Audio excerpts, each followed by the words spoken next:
Alright, so here we have a question 16 on the June 2019 paper, 2H, so this is higher tier. 16 is, I don't know, it's getting into maybe grade 7, 8. I'd say this is probably grade 7. But it's a straight line. They're giving you the equation of the straight line. And a point A, that's that coordinate, find an equation of the straight line that is perpendicular to L and passes through A. So we're going to have a line. Say, for example, this is my line. I want to find the one that is perpendicular to that, but also goes through this thing. I know that's not actually true, but let's just for example, that's what we're doing. So L. So what we have to do first of all, to get this in this equation in a nice format, you need it to find the gradient. Okay, because perpendicular is all about the gradient. We'll look at that in a second, but you need it in this format. So to do that, you'd have to divide through by 3. So you end up with 4 over 3x plus 7 over 3. So now in that format, so the gradient of this one equals 4 over 3. Okay, 1 1/3. Alright, so if you want something that is perpendicular to that, it needs to be the opposite reciprocal.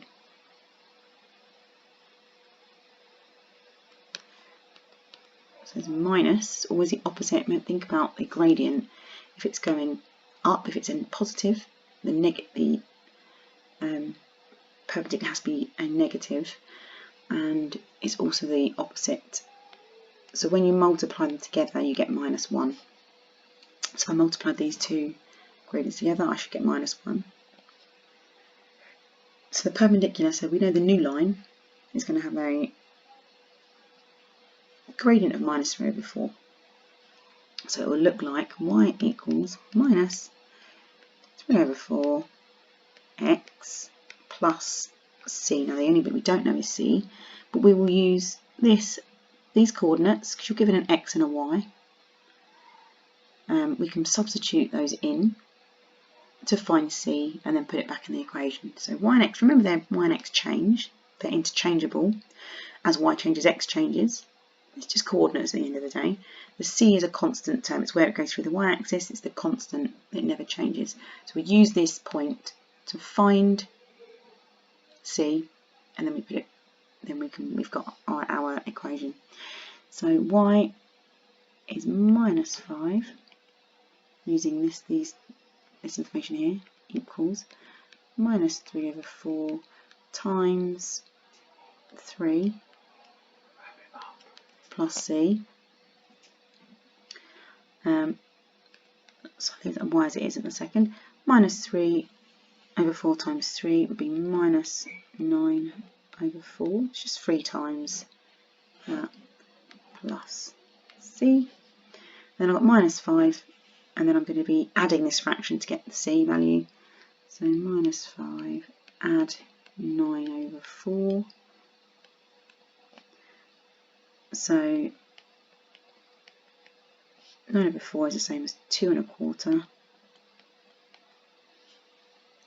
Yeah, 2 1/4. So therefore, -5 and 2 1/4 is -2 3/4. Yeah, that's right. So my c value is -2 3/4. So my whole equation will be y equals -3 over 4 -2 3/4. Okay, so sorry, missed out the x. This is the gradient. This -3 over 4 is the x, and this is the constant which we found using the y and x from our question. Okay, and that's it on that one. So it's not very nice numbers, which makes it slightly harder. But generally, if you understand, you'd probably get a mark for finding the perpendicular. There's 3 marks available. The perpendicular -3 over 4, you'd for sure get a mark for, and then the substitution, and then the answer. Okay, any questions, please feel free to ask.